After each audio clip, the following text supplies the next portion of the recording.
चलिए अब देखेंगे हम हकीकी आदात का इजहार अददी खत पर, नंबर लाइन पर अददी खत पर हकीकी आदात को किस तरीके से जाहिर किया जाए।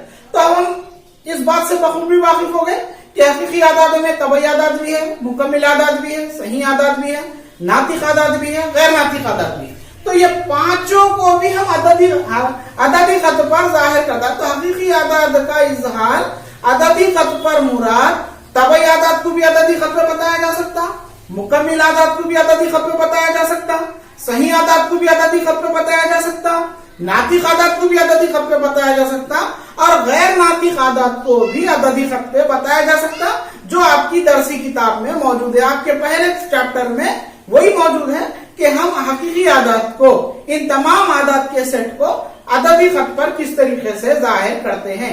तो हम सबसे पहले तबई आदात को देखेंगे, तबई आदात को अददी खत पर किस तरीके से जाहिर किया जाए।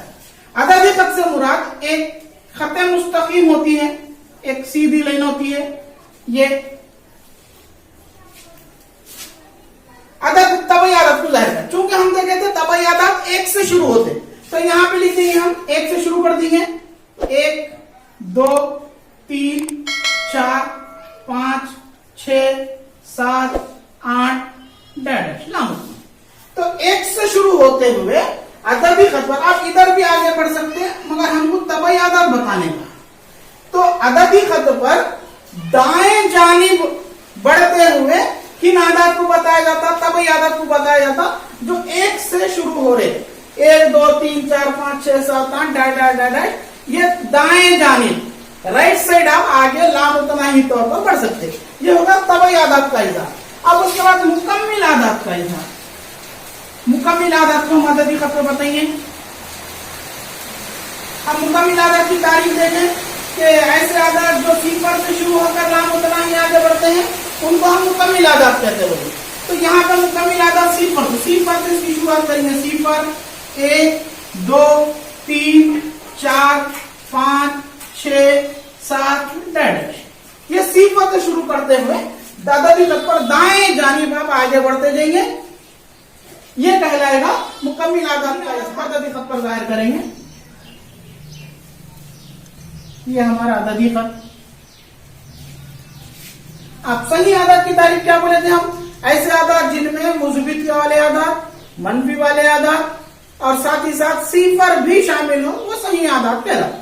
तब यहाँ पे देखो सही मुस्बित वाले आदात यानी कि जो 1 2 3 4 है, जो हम तबई आदात के बारे में देख चुके, सिफर से शामिल हो रहा जिसमें हम मुकम्मिल आदात देख चुके।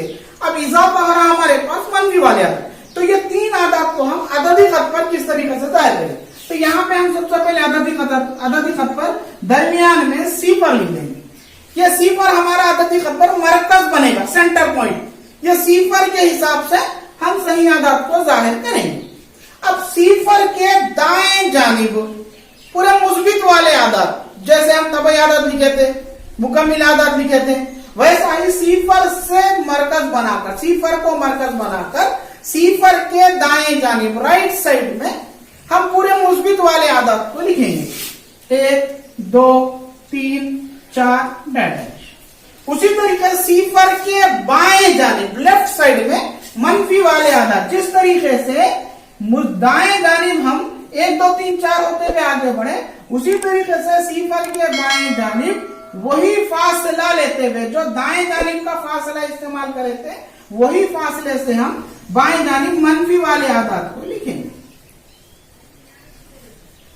ये तब यहाँ पे हमको अददी खत पर सिफर भी आ गया, मुस्बित वाले आदात भी आ गए, मनफी वाले आदात भी आ गए। तो ये सही आदात का इजहार अददी खत पर हो। चलिए नातिक आदात। हम नातिक आदात में तबई आदात देख लिए, मुकम्मिल आदात देख लिए, सही आदात को अददी खत पर जाहिर करना देखें। अब छूट रहा कौन सा? कसरी आदात, जो कसर वाले आदात, जिनको हम पी बाई क्यू की शक्ल में लिखे, जिनको हम नातिक आदात बोले, इसको हम अददी खत पर जाहिर करना देखेंगे। तो यहां पर हमको एक बात गौर करने वाली है, ये जो 3/5 है, ये कसर है। कसर के हमारे पास अकसाम है, एक वाजिब कसर, गैर वाजिब कसर, मुरक्कब कसर,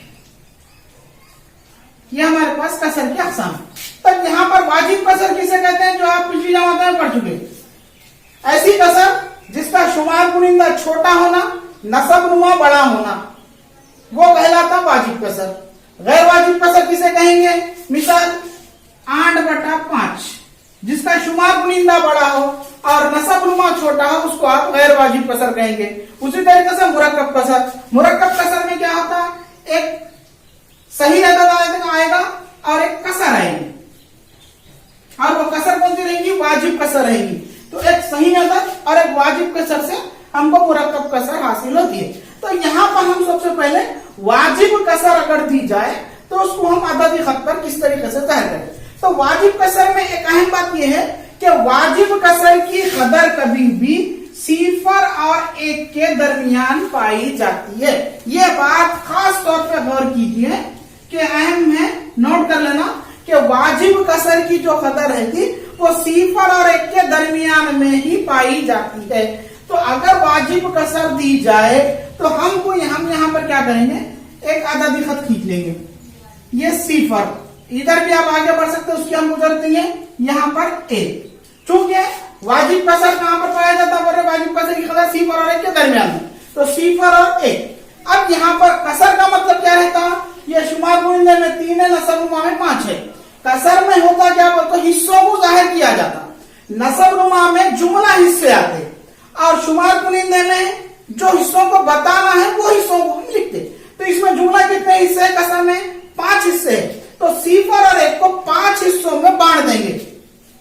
1, 2, 3, 4, ये 5 हिस्से हो गए। 1 हिस्सा, 2 हिस्से, 3 हिस्से, 4 हिस्से, 5 हिस्से, 5 हिस्से हो गए। अब हमको क्या बताना है? 3/5। ये 1/5, ये 2/5, ये 3/5। अब आगे अगर आप ले रहे ये 4/5, ये 5/5, यानी ये 1 हासिल हो जाता। तकसीम करें 1 हासिल हो जाता। तो हमको किसको बताना है? 3/5। तो 3/5 कहां पे है? यहां पर है। ये होगा 3/5 को अददी खत पर जाएगा। तो कौन सी भी अगर वाजिब कसर दी जाए तो वो वाजिब कसर कभी भी 0 और 1 के दरमियान पाई जाती है। नसब नुमा में जितने हिस्से हैं उतने हिस्से 0 और 1 के दरमियान में आप बना लेंगे। उतने हिस्से बनाने के बाद आप यहां से शुरू करेंगे 1/5, 2/5, 3/5, 4/5, 5। अगर मिसाल के तौर पर यहाँ पे 8 आ जाए, 1/8, 2/8, 3/8, 4/8, 5/8, 6/8, 7/8, 8/8, तो 8 हिस्से बनेंगे। अगर यहाँ पे नसब नुमा में 7 आ जाए तो इसके हम 7 हिस्से बनेंगे। 1/7, 2/8, इस तरीके से हम वाजिब कसर को अददी खत पर जाहिर करते हैं। चलिए इसमें और एक मिसाल, मनफी वाले अददी कसर में मनफी वाला अदद आ जाए। मनफी 4/9 को अददी खत पर जाहिर करना। अब मनफी वाले अदद 0 के बाएं जानिब पाए जाते हैं। तो अभी हम ये बोले कि वाजिब कसर जो है 0 और 1 के दरमियान में पाई जाती है, वो बोले। अब चूंकि यहाँ पे मनफी वाले आदाद है तो मनफी वाले आदाद में हम 0 और -1 के दरमियान में लेंगे। यहाँ पे कसर मुस्बित में थी तो हम 0 और -1 के दरमियान में लेंगे। अगर कसर मगर मनफी में है, वाजिब कसर है वो, तो हम यहाँ पे 0 और -1 के दरमियान में इस्तेमाल करें। ये हमारा अददी खत, यहां पर 0, ये -1। नसब नुमा में कितने हैं? 9 हिस्से बनेंगे इसके। 1, 2, 3, 4, 5, 6, 7, 8, 9, ये 9 हिस्से हो गए। यहां पे लिख दिए ये -1/9, -2/9, -3/9, -4/9, -5/9, -6/9, -7/9, -8/9, ये -9/9। आप तकसीम कर देंगे तो आपको -1 हासिल हो जाएगा। तो जुमला कितने हिस्से बना दिए हम? 0 और -1 के दरमियान में 9 हिस्से बना दिए। अब हमको क्या होना? -4/9 होना। -4/9 कहां पर है? यहां पर है। ये हमारा जवाब -4/9। इसको हम अददी खत पर जाहिर कर दिए। अब और एक मिसाल दिए गैर वाजिब कसर में 5/3 को अददी खत पर लिखना है। 5/3, 1/3, ये 2/3, ये 3/3। ये 3/3 का मतलब क्या रहेगा हमको? ये सिफर के बाद कौन सा अदद आता अददी खत पर? 1, तो ये 1 होगा 3/3। उसके बाद ये 4/3, ये 5/3। उसके बाद भी आप आगे बढ़ सकते हैं 6/3, 7/3, 8/3, इस तरीके से आप आगे बढ़ सकते हैं। हमको क्या होना है? 5/3, तो ये 5/3 यहाँ पर हासिल हो गया। तो हम क्या करें यहाँ पे सिफर के बाद यहाँ पे नसब नुमा में जो अदद है उसके हिसाब से कसर को लिखते हुए आगे बढ़ रहे हैं। ये 3 है, 1/3, 2/3, 3/3। 3/3 का मतलब क्या था? 1। सिफर के बाद आने वाला अदद हमारे पास अददी खत पर 1 है, ये हो गया 1। 1 का मतलब है 3/3। उसके बाद आगे बढ़े 4/3, 5/3, 6/3, 6/3, ये 3 2 नीचे, ये 1 के बाद आने वाला अदद हमको क्या रहेगा यहाँ पे? 2, ये 6/3। अब हमको क्या होगा? 5/3 यहाँ पर है। इस तरीके से हम 5/3 को अददी खत पर जाहिर कर सकते हैं। गैर नातिक अदद को अददी खत पर किस तरीके से हम जाहिर करते हैं? गैर नातिक अदद की तारीफ हम बोले थे ऐसे अदद जिनको P/Q की शक्ल में जाहिर नहीं किया जा सकता, वो गैर नातिक अदद कहलाते। उनके लिए हम आमतौर पर हम जजर 2, जजर 3, जजर 5, जजर 6, जजर 7, जजर 8, जजर 10, ये आदात को हम इस्तेमाल करते हैं। ये तमाम के तमाम गैर नातिक आदात में शुमार किए जाते। तो सबसे पहले हम जजर 2 को अददी खत पर किस तरीके से हम जाहिर करते हैं वो जानने की कोशिश करेंगे। अददी खत, ये सिफर, यहां पर 1, ये 2, इस तरीके से हम आगे बढ़ सकते हैं। ये 3, ये अददी खत। सिफर पे आ जाइए, यहां पे सिफर से ये 1 का ये दरमियानी फासला कितना है? पूरा 1। इसका तूल 1 है, ये 1। अब यहां पर ये 1 पर पटरी की मदद से सेम एक समर, मिसाल के तौर पर फर्ज कर लो ये 1 समर का फासला है। सिफर और 1 के दरमियान का जो तूल है वो 1 समर का है।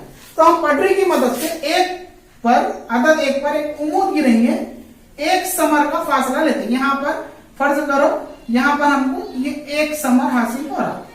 अब इसका नाम दे दिए, इसको फर्ज कर लो ये O है, ये A है और ये P है। मुकाम B तक 1 समर हमको हासिल हुआ। तो ये O से B को मिला दिया, तो हमको यहां पर O A B एक मुसल्लस हासिल हुआ, मुसल्लस नजर आ रहा। क्योंकि यहां पर हम ये उम्मूद गिरा तो यहां पर 90 दर्जे का हमको जाविया बनेगा। तो ये 90 दर्जे का जाविया बना तो ये कायम जाविया मुसल्लस आ जाएगा। O A B एक कायम जाविया मुसल्लस रहेगा। कायम जाविया मुसल्लस में हमारे पास फैसागोरस का मसला है। फैसागोरस के मसले के हिसाब से यहां पर फैसागोरस का मसला यह कहता है कि वितर की दूसरी मसावी होती, कायदे की दूसरी, जमा इर्तिफाक की दूसरी। ये फैसागोरस का मसला कहता है एक कायम जाविया मुसल्लस। तो अब इसमें वितर क्या है? ये OB। ये OB की कदर हमको मालूम करना है। कायदा क्या है हमारे पास? ये OA। OA कितना है? 1 की दूसरी। इर्तिफा ये उम्मूद, ये भी 1 ली, ये 1 की दूसरी, 1 जमा 1 कितना हासिल होगा हमको? 2।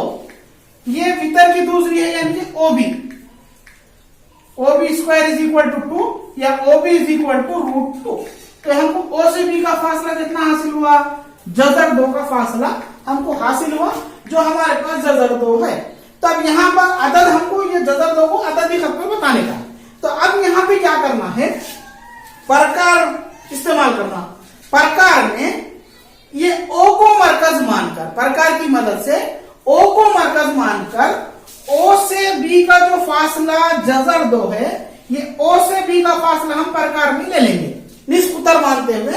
O को मरकज मानकर O से B का फासला लेते हुए O को मरकज मानकर यहां पर खता करेंगे। फर्ज करो एक खौस यहां पर अददी खत को यहां पर खता करें, तो यहां पर जिस नुक्ते पर वो खौस खता करेगी अददी खत को, ये अददी खत पे का नुक्ता हमको जजर 2 को जाहिर करता है। तो हम जजर 2 को अददी खत पर यहां पर बता सकते हैं।